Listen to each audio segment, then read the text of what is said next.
सुप्रभात बच्चों आज हम संस्कृत विषय का पाठ 8 पढ़ेंगे। तो कक्षा 6 विषय संस्कृत रुचिरा भाग 1 पुस्तक से पाठ 8 सूक्ति बकह है। बच्चों, सूक्ति का अर्थ होता है अच्छे वचन, यानी अच्छी बातें जो जीवन में अपनानी चाहिए। तो व्याख्यान 1। बच्चों, इस पाठ में संस्कृत साहित्य की कुछ सूक्तियों का वर्णन किया गया है, कुछ अच्छे अच्छे वचनों का, ऐसे कथन और वचन जो जीवन में उपयोगी हैं। बच्चों, सूक्ति शब्द सु उपसर्ग तथा उक्ति शब्द से बना है। सु जमा उक्ति से बना सूक्ति। तो बच्चों, ये दीर्घ संधि है जिसमें 2 उ मिलकर ह्रस्व उ, दोनों ह्रस्व उ मिलने के बाद दीर्घ उ हो गए। तो बच्चों, सूक्ति का अर्थ है अच्छा वचन। तो बच्चों, पाठ को शुरू करने से पहले हम पढ़ते हैं पहले शब्द अर्थ। तो देखिए नंबर 1, उद्यमेन। उद्यमेन होता है परिश्रम से। मनोरथहि, मनोरथहि मन की इच्छा से। मन है जमा रथ से बनता है मनोरथ। तो बच्चों, मनोरथहि मन की इच्छा से। सिंह शेर, सिंह शेर। मृगाहा, मृगाहा हिरण। दरिद्रता दीनता या गरीबी, दरिद्रता दीनता या गरीबी। आगे देखिए बच्चों, शब्दार्थ प्रिय वाक्य प्रदानेन। बच्चों, ये 3 पदों से मिलकर बना है, 3 शब्दों से। देखिए, प्रिय, फिर वाक्य और फिर प्रदानेन। प्रिय का अर्थ होता है प्रिय, वाक्य वचन, प्रदानेन बोलने से, प्रदानेन बोलने से। तो प्रिय वचन बोलने से। तुष्यन्ति, तुष्यन्ति संतुष्ट, तुष्यन्ति संतुष्ट। मानवाहा मनुष्य, मानवाहा मनुष्य। वक्तव्यम, वक्तव्यम बोलना चाहिए, वक्तव्यम बोलना चाहिए। वचने बोलने में, वचने बोलने में। तो वचने बोलने में। साधित है उपयोग किया, साधित है उपयोग किया। भवेत होगा या होना चाहिए। यह विधिलिंग लकार। सार्थक है अर्थपूर्ण, सार्थक है अर्थपूर्ण। काक है कोवा, काक है कोवा। कृष्ण है काला, कृष्ण है काला। पिके है कोयल, पिके है कोयल। पिक काकयो हो, पिक काकयो हो। तो कोयल और कोए में। पिक काकयो हो, कोयल और कोए में। प्राप्ते आने पर, प्राप्ते आने पर। गच्छन जाता हुआ, गच्छन जाता हुआ। पीपी लकह है, पीपी लकह है नर चींटी, पीपी लकह है नर चींटी। याति जाता है, याति जाता है। योजना नाम, योजना नाम। लगभग 12 किलोमीटर, लगभग 12 किलोमीटर। शतानी, शतानी 100। अगच्छन, अगच्छन। तो अगच्छन न चलते हुए, न चलते हुए। वैनतेय है, वैनतेय है गरुड़ है, यानी गरुड़। वैनतेय है गरुड़, गरुड़ एक पक्षी है, पक्षीराज को कहा जाता है गरुड़। तो बच्चों, पहला श्लोक है इस पाठ से, सूक्ति बकह से। उद्यमेन ही सिद्ध्यन्ति कार्याणि न मनोरथैः, न ही सुप्तस्य सिंहस्य प्रविशन्ति मुखे मृगाः। तो बच्चों, यहाँ हर एक शब्द का अपना अर्थ है। तो देखिए, उद्यमेन परिश्रम से, ही ही सिद्धयन्ति सिद्ध होते हैं, कार्याणि कार्य, न नहीं मनोरथ ही मन की इच्छा से नहीं। यानी हम परिश्रम से ही काम पूरे कर सकते हैं, केवल मन के ख्याली पुलावों से नहीं। अगर हम मन में इच्छा रखते हैं तो हमें उस इच्छा को पूरा करने के लिए परिश्रम करना पड़ेगा। तो परिश्रम से ही काम पूरे होते हैं, मन की इच्छाओं से नहीं। न ही सुप्तस्य, जिस प्रकार देखिए, न ही सुप्तस्य सोए हुए सिंह से शेर के प्रविशंति प्रवेश कर सकता है, मुखे मुख में मृगाहा मृग। जिस प्रकार सोए हुए शेर के मुख में मृग यानी पशु या हिरण का प्रवेश अपने आप नहीं होता है। अर्थात अगर आप कोई काम करना चाहते हो तो उसके लिए आपको मेहनत करनी पड़ेगी, उसके लिए आपको परिश्रम करना पड़ेगा, तभी आप उस कार्य को पूरा कर सकोगे। देखिए तो बच्चों, इस श्लोक की हिंदी देखिए। परिश्रम से ही कार्य सिद्ध होते हैं, यानी काम मेहनत के बल पर ही पूरे होते हैं, मन की इच्छाओं से नहीं। केवल मन की इच्छाओं से पूरे नहीं होते हैं। यदि हम मेहनत करेंगे तभी हमारे काम पूरे होंगे, मन की इच्छाओं से हम कामों को पूरा नहीं कर सकते। जिस प्रकार सोए हुए शेर के मुख में हिरण का प्रवेश अपने आप नहीं होता है। यानी बच्चों, यदि शेर को भूख लगी है तो उसके लिए उसे शिकार करना पड़ेगा। ऐसा नहीं है कि वह सोया हुआ हो और उसके मुख में हिरण या पशु का प्रवेश अपने आप हो जाए। यदि आपको भूख लगेगी तो आपको रोटी खाने की मेहनत तो खुद करनी पड़ेगी। यानी आप लक्ष्य को पाना चाहते हो तो उसके लिए आपको मेहनत करनी ज़रूरी है। तो मेहनत के द्वारा ही हम अपने लक्ष्य को प्राप्त कर सकते हैं। तो भाव है कि हमें अपने जीवन में मेहनत करनी चाहिए और मेहनत के आधार, मेहनत के बलबूते पर ही हम लक्ष्य को प्राप्त कर सकते हैं। अगला श्लोक देखिए। पुस्तके पठित है, पुस्तक में पढ़े गए, पाठ है पाठ, जीवने जीवन में नहीं साधित है, उपयोग में लाए गए। पुस्तक में पढ़े गए पाठों को जीवन में उपयोग में नहीं लाया गया। किम भवेत, क्या होगा, तेन उन पाठेन पाठों का जीवने जीवन में योने सार्थक है, जो जीवन में अपनाए नहीं गए। यानी जो जीवन में अपनाए नहीं गए, जो जीवन में सार्थक नहीं है, ऐसे पाठों का हमारे जीवन में कोई लाभ नहीं है। यानी आप जो अच्छी अच्छी बातें पाठ में पढ़ते हो और आपने अपने जीवन में उन्हें नहीं अपनाया तो आपके उन पाठों का कोई लाभ नहीं होगा। तो पुस्तकें पठित है, पाठ है, पुस्तक में पढ़े गए पाठों को जीवने नैव साधित है, जीवन में उपयोग में लाना चाहिए। किम भवेत, क्या होगा, तेन पाठेन, उन पाठों का, जीवने जीवन में, यो न सार्थक है, जो सार्थक न हो, जो अपनाए नहीं गए, ऐसे पाठों का जीवन में कोई लाभ नहीं होगा। तो देखिए हिंदी। यदि पुस्तक में पढ़ा गया पाठ जीवन में उपयोग में नहीं लाया गया तो जो पाठ जीवन में सार्थक नहीं, उस पाठ से क्या लाभ। अर्थात जो पाठ जीवन में अपनाए नहीं गए तो ऐसे पाठों का जीवन में कोई लाभ नहीं है। भाव, पुस्तक में पढ़ी गई बातों को जीवन में अवश्य अपनाना चाहिए। यानी जो अच्छी अच्छी बातें हमें पाठ में से पढ़ने को मिलती हैं उन्हें हमें अपने जीवन में अवश्य अपनाना चाहिए। आगे देख। प्रिय वाक्ये प्रदानेन सर्वे तुष्यन्ति मानवाः, तस्मात् प्रियम ही वक्तव्यम वचने का दरिद्रता। प्रिय वाक्य प्रदानेन, प्रिय वचन बोलने से, अर्थ भी बताया था बेटा मैंने शब्द अर्थ में। प्रिय वचन बोलने से सर्वे सब, तुष्यन्ति खुश हो जाते हैं, मानवाः लोग। प्रिय वचन बोलने से सभी लोग खुश हो जाते हैं।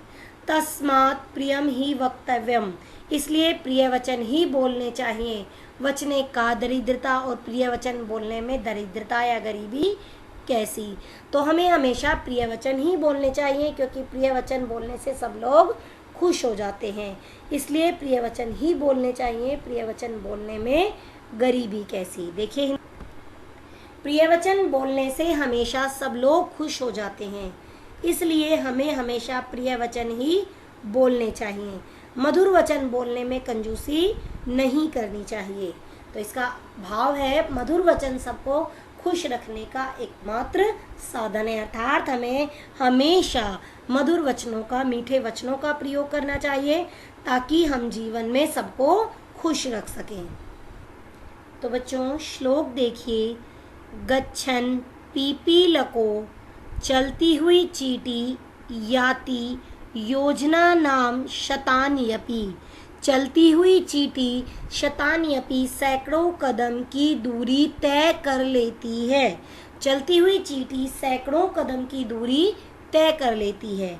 अगच्छन न चलता हुआ वैत्योनपि गरुड़ भी पद्मेकम न गच्छति एक कदम भी नहीं चल सकता। यानी जो चलती हुई चींटी है वो सैकड़ों कदम की दूरी तय कर लेती है, छोटे छोटे नन्हे नन्हे कदमों से वो आगे की ओर बढ़ती चली जाती है, किंतु न चलता हुआ गरुड़ एक कदम की दूरी भी तय नहीं कर सकता। अर्थात बच्चों गरुड़ के लिए कहा जाता है, पक्षीराज गरुड़ बहुत तेज गति में उड़ते हैं, यदि वह चलता तो सैकड़ों कदम की दूरी तय कर लेता, किंतु यहाँ तो गरुड़ के बारे में बताया गया है कि न चलता हुआ गरुड़ एक कदम की दूरी भी तय नहीं कर सकता। तो चलती हुई चींटी सैकड़ों कदम की दूरी तय कर लेती है, किंतु न चलता हुआ गरुड़ एक कदम की दूरी भी तय नहीं करता। देखिए, चलती हुई चींटी सैकड़ों कदम की दूरी तय कर लेती है, किंतु न चलता हुआ गरुड़ एक कदम की दूरी भी तय नहीं कर सकता है, अर्थात आगे नहीं बढ़ सकता है। तो इसका भाव है प्रयास करने से ही, मेहनत करने से ही काम पूरे होते हैं, मन की इच्छाओं से नहीं। काकह कृष्ण पिकह कृष्ण को भेद पिक काकयो वसंत समय प्राप्ते काकह काकह पिकह पिकह। काकह कृष्ण कौवा काला होता है, पिकह कृष्ण है कोयल भी काली होती है। का भेद पिक काकयो, कोय और कोयल में क्या अंतर होता है। वसंत समय प्राप्ते, वसंत समय आने पर, काकह काकह पिकह पिकह, वसंत समय आने पर कौवा कौवा होता है और कोयल कोयल होती है। तो काकह कृष्ण पिकह कृष्ण, कौवा काला होता है कोयल काली होती है। इन दोनों में क्या अंतर होता है। वसंत समय आने पर कौवा कौवा होता है और कोयल कोयल होती है। आगे देखिए, तो बच्चों हिंदी देखिए इस श्लोक की। कौवा काला होता है, कोयल भी काली होती है। कोय और कोयल में क्या अंतर होता है। वसंत समय आने पर कौवा कौवा होता है, कोयल कोयल होती है। बच्चों यानी जब वसंत का समय आता है उस समय पर कोय और कोयल की आवाज़ में अंतर होने के कारण उनका अंतर प्रकट हो जाता है। भाव, बाहरी सुंदरता के आधार पर आंतरिक गुणों का पता नहीं लगाया जा सकता है, किंतु समय आने पर आंतरिक गुण अपने आप प्रकट हो जाते हैं। तो आगे देखिए, पाठ का अभ्यास कार्य। पाठ 8 सूक्ति बकह प्रिय वचन, सूक्ति अच्छे वचन। अभ्यास कार्य। प्रश्न 1, श्लोकाम शान योजयत, तो इनको जोड़े बनाने हैं हमें इनके। तो देखिए, के तस्मात् प्रियम ही वक्तव्यम, इसलिए प्रिय वचन ही बोलने चाहिए। वचने का दरिद्रता, वचनों को बोलने में गरीबी कैसी, मधुर वचन बोलने में गरीबी कैसी। गच्छन पीपीलको याति, चलती हुई चींटी, योजना नाम शतान्यपि, सैकड़ों कदम की दूरी तय कर लेती है। प्रिय वाक्य प्रदानेन, प्रिय वचन बोलने से सर्वे तुष्यन्ति जन्तवः, सभी लोग खुश हो जाते हैं। प्रिय वचन बोलने से सब लोग खुश हो जाते हैं। किम भवेत् तेन पाठेन, क्या होगा उन पाठों का, जीवने यो न सार्थक है, जो जीवन में अपनाए नहीं गए। तो काकह कृष्ण पिकह कृष्ण, को भेद पिक काकयो, कौवा काला होता है कोयल काली होती है, उन दोनों में क्या अंतर होता है। आगे, प्रश्नानाम उत्तराणि लिखते हैं, प्रश्नों के उत्तर लिखो। तो प्रश्न 1, सर्वे जन्तवः केन तुष्यन्ति, सब लोग कैसे, तुष्यन्ति खुश हो जाते हैं। तो सर्वे जन्तवः सब लोग, सभी लोग, प्रिय वाक्य प्रदानेन, तो सभी लोग प्रिय वचनों के बोलने से खुश हो जाते हैं।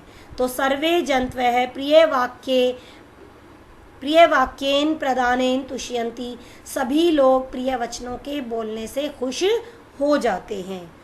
पिक काकयोः भेदः कदा भवति, कोय और कोयल का अंतर कब होता है। पिक काकयोः भेदः वसंत समय भवति, कोय और कोयल का अंतर वसंत समय में होता है। आगे देखिए, कह गच्छन योजना नाम शतान्यपि याति, कौन चलती हुई सैकड़ों कदम की दूरी तय कर लेती है। तो उत्तर है पीपी लकह गच्छन योजना नाम शतान्यपि याति, चलती हुई चींटी सैकड़ों कदम की दूरी तय कर लेती है। अगला प्रश्न, अस्माभिः किम वक्तव्यम, हमें कैसे वचन बोलने चाहिए। तो अस्माभिः प्रियम वक्तव्यम, हमें प्रिय वचन ही बोलने चाहिए। तो हमें प्रिय वचन ही बोलने चाहिए। प्रश्न 3, उचित कथनानाम समक्षम आम, अनुचित कथनानाम समक्षम न इति लिखते हैं। उचित यानी सही कथन के सामने आम यानी हाँ, और अनुचित कथन के सामने न लिखें। तो काके कृष्ण न भवति, कौवा काला नहीं होता है। न क्योंकि कौवा तो काला होता है। अस्माभिः प्रियम वक्तव्यम, हमें प्रिय वचन ही बोलने चाहिए। आम हाँ। वसंत समय पिक काकयोः भेदः भवति, वसंत समय आने पर कोय और कोयल का अंतर स्पष्ट होता है। आम हाँ। आगे देखिए, वैनतेयः पशुः अस्ति, गरुड़ एक पशु है। मैंने आपको बताया था कि गरुड़ एक पशु नहीं पक्षी है, उसे पक्षी राज कहा जाता है। वचने दरिद्रता कर्तव्यम, तो इसकी हिंदी के अनुसार यानी वचनों में गरीबी नहीं करनी चाहिए। आम हाँ। समानार्थकानि पदानि चित्वा लिखते हैं, समानार्थक पद चुनकर लिखो। तो वचने कथने, वचने कथने, वैनतेयः गरुड़ है, वैनतेयः गरुड़ है। पुस्तके ग्रंथे, पुस्तके ग्रंथे, रवेः सूर्यस्य, रवेः सूर्यस्य, पिकेः कोकिलः, पिकेः कोकिलः। अब है विलोम पदानि योजयत, विलोम पदों का मिलान कीजिए। तो सार्थक है, निरर्थक है। कृष्ण है, श्वेत है। अनुक्तम नीचे, उक्तम ऊपर। गच्छति आगच्छति, गच्छति जाना, आगच्छति आना। प्रदीपस्य अंधेरा, दीपकस्य रोशनी। तो बच्चों, अब हम बात करते हैं अपने आज के गृह कार्य की। बच्चों, आज मैंने आपको संस्कृत पाठ 8 के श्लोकों की हिंदी समझाई है और अभ्यास कार्य समझाया है। आपको पाठ 8 के श्लोकों की हिंदी अपनी कॉपी में लिखनी है और याद भी करनी है। जैसा कि आपको पिछले परीक्षा में भी मैंने बताया था कि पाठ 7 में पाठ की हिंदी भी आएगी, उसी तरह परीक्षा में बच्चों श्लोकों की हिंदी भी आएगी। अब बच्चों, अब हम चर्चा करते हैं अपने पिछले गृह कार्य। हमारा पिछला गृह कार्य देखिए, व्याख्यान 1 गृह कार्य प्रश्नोत्तर। प्रश्न 1, माँ मोहन के ऐसे ऐसे कहने पर क्यों घबरा रही थी। तो उत्तर है माँ का घबराना स्वाभाविक था, क्योंकि मोहन कुछ बताता ही नहीं था, बस ऐसे ऐसे किए जा रहा था। माँ ने सोचा पता नहीं यह कौन सी बीमारी है और कितनी भयंकर है, इसलिए मोहन की माँ घबरा रही थी। तो बच्चों, यहाँ पर वसंत पाठ 8 का प्रश्न मैंने आपको लिखने और याद करने के लिए दिया था। तो इस प्रश्न का उत्तर एडक्वा की साइट पर भी अपलोड हो चुका है। तो बच्चों देखिए, माँ का घबराना स्वाभाविक था, क्योंकि मोहन कुछ बताता ही नहीं था, बस ऐसे ऐसे किए जा रहा था।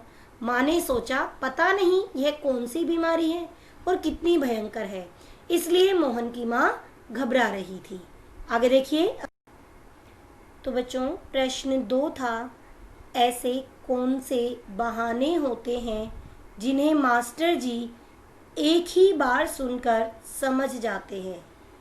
ऐसे कुछ बहानों के बारे में लिखो। तो बच्चों, यहाँ पूछा गया है कि बच्चे ऐसे कौन से बहाने मास्टर जी के सामने लगाते हैं जिन्हें मास्टर जी एक ही बार में सुनकर समझ जाते हैं। तो देखिए उन कुछ बहानों के नाम यहाँ दिए गए हैं, तो आप इसके लिए सतर्क हो जाइए यदि आप इन बहानों का नाम लेते हैं तो देखिए उत्तर: पेट दर्द, सिर दर्द, बुखार, माता पिता के साथ कहीं जाना, माता पिता द्वारा किसी काम के लिए कहा जाना, शादी में जाना, माँ की बीमारी का बहाना इत्यादि। बच्चों ये ऐसे बहाने हैं जिन्हें मास्टर जी सुनकर एक ही बार में समझ जाते हैं। तो हमें इन बहानों को बनाने से पहले इन बातों का ध्यान रखना है कि ये सभी बहाने हमारी अध्यापिका अच्छे से समझती हैं। तो बच्चों ये व्याख्यान आपका आज यहीं ख़त्म होता है। मिलेंगे हम अपने अगले व्याख्यान में। बच्चों तब तक के लिए धन्यवाद। अपने एडक्वाक के यूट्यूब चैनल को सब्सक्राइब करते रहिए और हमारे वीडियोस को इसी तरह लाइक करते रहिए।